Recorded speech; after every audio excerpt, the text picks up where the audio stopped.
사도신경으로 신앙 고백하겠습니다. 전능하사 천지를 만드신 하나님 아버지를 내가 믿사오며 그 외아들 우리 주 예수 그리스도를 믿사오니 이는 성령으로 잉태하사 동정녀 마리아에게 나시고 본디오 빌라도에게 고난을 받으사 십자가에 못 박혀 죽으시고 장사한 지 사흘 만에 죽은 자 가운데서 다시 살아나시며 하늘에 오르사 전능하신 하나님 우편에 앉아 계시다가 저리로서 산자와 죽은 자를 심판하러 오시리라. 성령을 믿사오며 거룩한 공예와 성도가 서로 교통하는 것과 죄를 사하여 주시는 것과 몸이 다시 사는 것과 영원히 사는 것을 믿사옵나이다. 아멘.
하나님 말씀은 요엘 3장 16절에서 21절까지의 말씀입니다.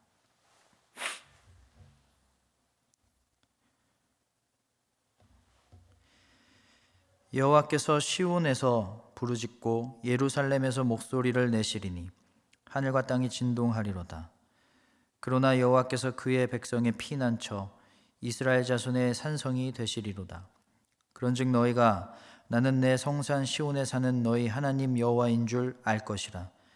예루살렘이 거룩하리니 다시는 이방 사람이 그 가운데로 통행하지 못하리로다.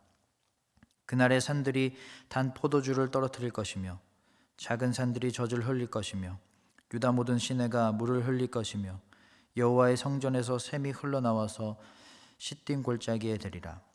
그러나 애굽은 황무지가 되겠고 에돔은 황무한 들이 되리니 이는 그들이 유다 자손에게 포악을 행하여 무죄한 피를 그 땅에서 흘렸음이니라. 유다는 영원히 있겠고 예루살렘은 대대로 있으리라. 내가 전에는 그들의 피 흘림 당한 것을 갚아주지 아니하였거니와 이제는 갚아주리니 이는 여호와께서 시온에 거하심이니라. 아멘. 기도하겠습니다. 하나님의 사랑은 영원해서 언제나 변함없이 우리를 돌보시고 우리를 감싸시고 우리를 도우십니다. 늘 우리 편에 서 계신 하나님, 늘 우리와 함께하길 원하시는 하나님, 부족한 믿음을 가진 우리는 그 하나님의 실존과 일하심을 느끼지 못할 때가 참 많습니다. 하나님, 우리에게 믿음 갖게 하셔서 하나님을 더욱 알고 하나님을 더욱 느끼고 하나님을 더욱 사랑하게 하여 주시옵소서. 예수님 이름으로 기도합니다. 아멘.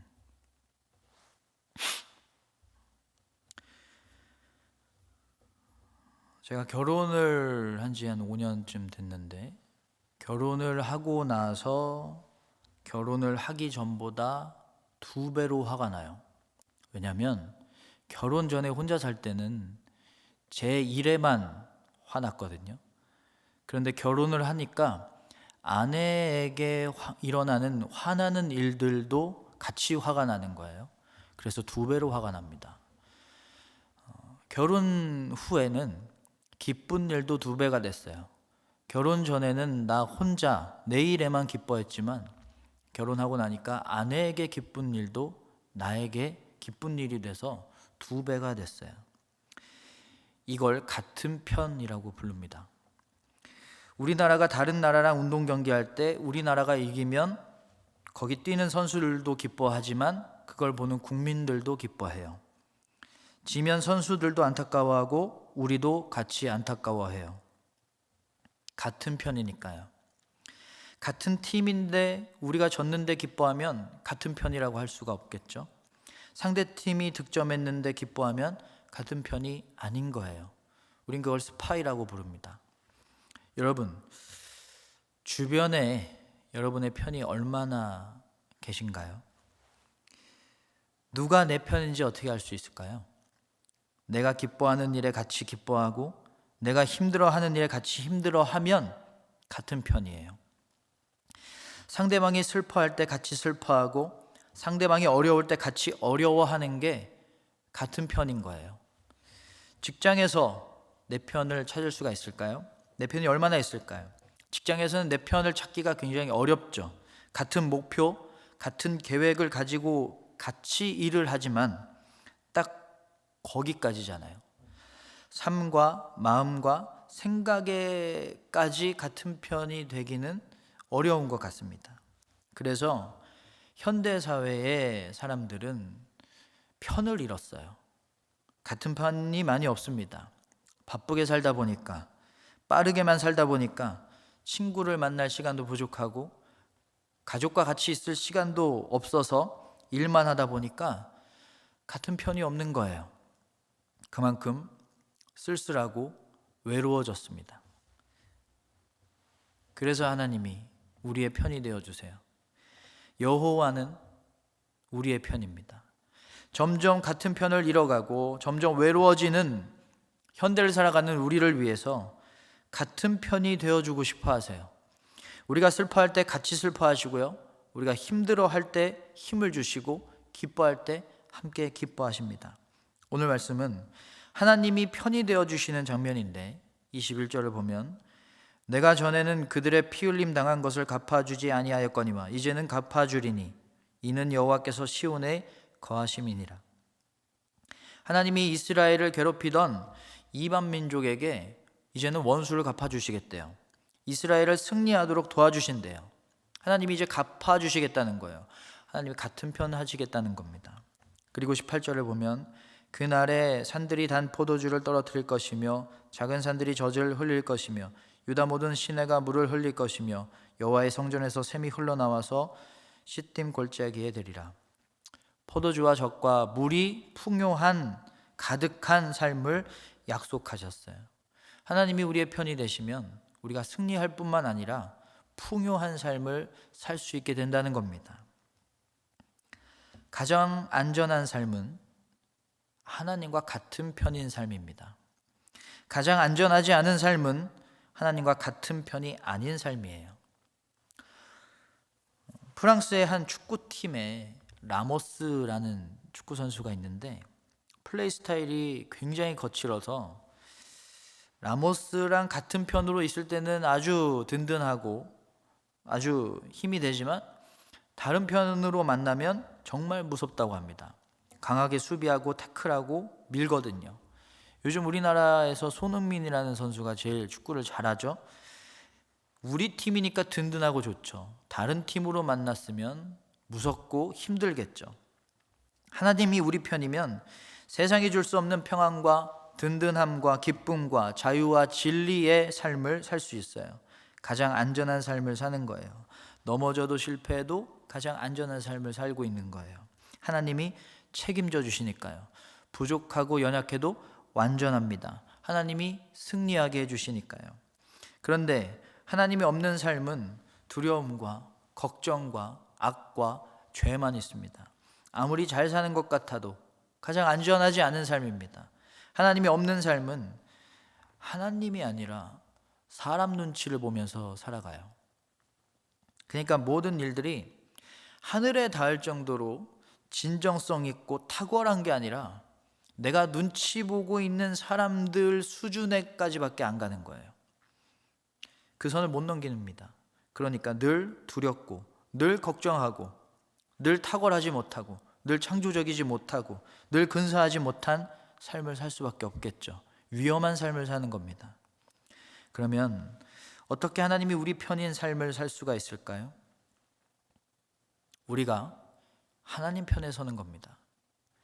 하나님이 기뻐하시는 일에 함께 기뻐하고 하나님이 슬퍼하시는 일에 같이 슬퍼할 수 있는 삶이 돼야 되는 거예요. 하나님이 원하시는 일을 나도 원하고 하나님이 싫어하시는 일을 나도 싫어하는 거예요. 17절에 그런즉 너희가 나는 내 성산 시온에 사는 너희 하나님 여호와인 줄 알 것이라. 예루살렘이 거룩하리니 다시는 이방 사람이 그 가운데로 통행하지 못하리로다. 하나님이 나의 하나님이심을 굳게 알고 믿고 하나님이 거룩하시듯 우리도 거룩해져야 되는 것.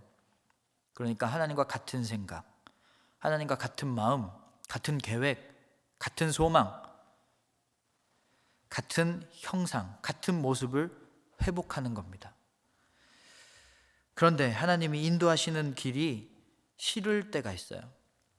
하나님이 주시는 기도 응답이 원망스러울 때가 있어요.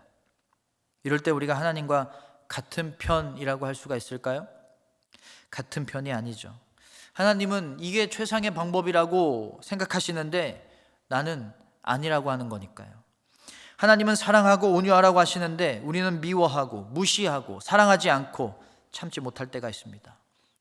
하나님 편이라고 할 수가 있을까요? 하나님이 슬퍼하시는 일을 슬퍼하지 않고 있는 겁니다.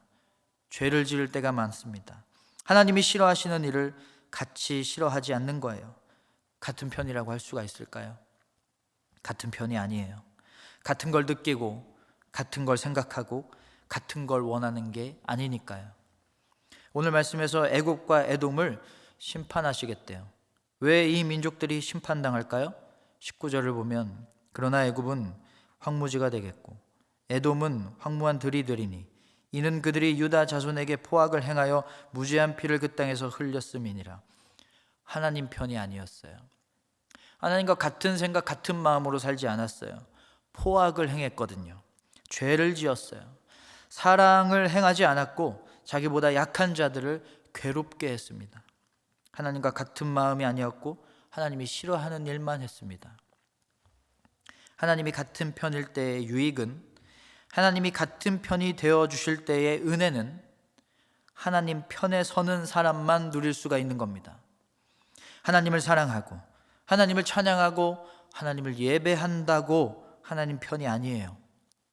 하나님 편에 서서 생각할 줄 알고 하나님 편에 서서 결정 내릴 수 있고, 내 편한 대로가 아니라, 내 편에 서는 게 아니라 하나님 편에 서서 살아야 하나님 편에 있는 겁니다.